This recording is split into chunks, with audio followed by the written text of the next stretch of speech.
स्वाद अनुसार को सब्सक्राइब कीजिए और रेगुलर रेसिपी अपडेट के लिए बेल आइकन प्रेस कीजिए। हेलो फ्रेंड्स, मैं तोरल स्वाद अनुसार में आपका स्वागत करती हूँ।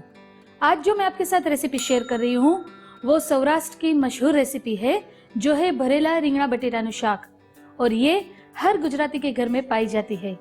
तो चलिए बनाना शुरू करते हैं। सबसे पहले गैस ऑन करके 3 से 4 टेबलस्पून बेसन को हम भूनेंगे।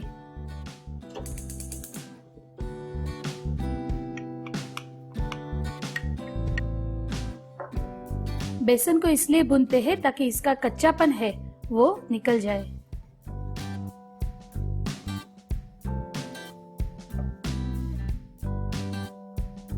बेसन अच्छे से भून चुका है, अब हम गैस बंद कर देंगे। अब बेसन को इस बड़े से बाउल में निकालेंगे।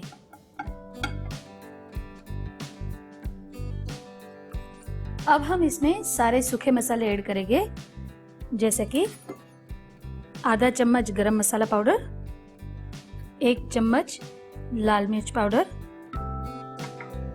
आधा चम्मच हल्दी, 1 टेबलस्पून धनिया जीरा पाउडर, स्वाद अनुसार नमक, 1 टीस्पून चीनी, 3 टेबलस्पून पीनट का पाउडर। पीनट को मैंने पहले भून लिया है और फिर उसका पाउडर बनाया है। ये फ्रेश कोकोनट है, 2 से 3 बड़े चम्मच फ्रेश कोकोनट, 1 टेबलस्पून हरी मिर्ची, अदरक और गार्लिक की पेस्ट। अगर आपको तीखा ज्यादा पसंद है तो आप हरी मिर्ची की संख्या बढ़ा सकते हैं। बारीक कटा हुआ धनिया,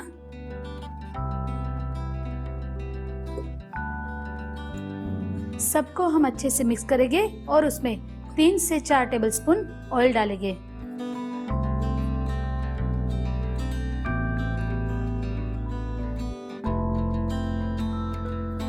सबको अच्छे से मिक्स कर लेंगे। मसाला हमारा रेडी हो चुका है। अब हम इसको बैंगन और आलू में भरेंगे। सबसे पहले इस तरह से छोटा बैंगन है, इसको कट करेंगे। इस तरह से कट करना है। इस तरह से सारे बैंगन को हम लोग कट कर लेंगे पहले। अब हम इसमें मसाला भरेंगे।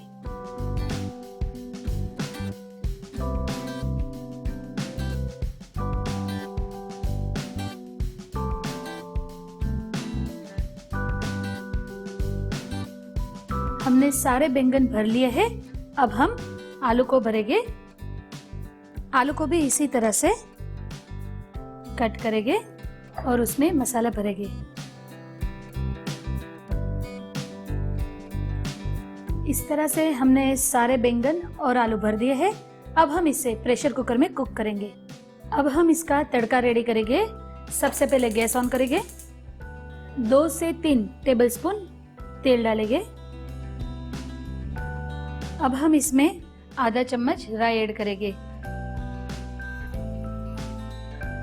आधा चम्मच जीरा, थोड़ी सी मेथी दाने। अब हम बैंगन और आलू को इसमें डाल देंगे।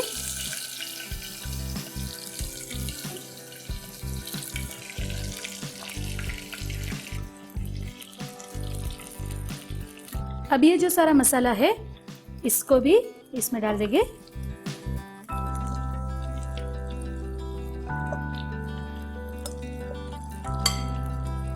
और करीबन 1 गिलास पानी इसमें डालेंगे। अब कुकर को बंद करके 2 सीटी बजाएंगे।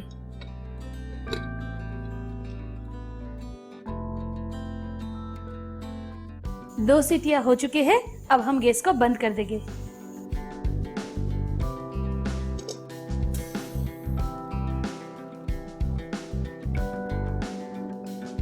शाक रेडी हो चुका है।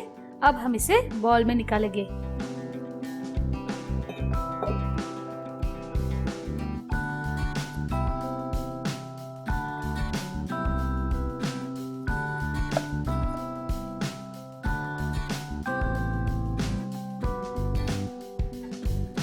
धनिया से गार्निश करेंगे। फ्रेश कोकोनट से गार्निश करेंगे। तो तैयार है રીંગણા બટેટાનું ભરેલું શાક। इससे आप बाजरे की रोटली के साथ या गेहूं के फुल्के के साथ खा सकते हैं। ये खिचड़ी के साथ भी उतना ही स्वादिष्ट लगता है। अगर आपको ये रेसिपी पसंद आई तो आप जरूर इसे बनाइए और कमेंट लिखिए, शेयर कीजिए, लाइक कीजिए और सब्सक्राइब कीजिए स्वाद अनुसार को।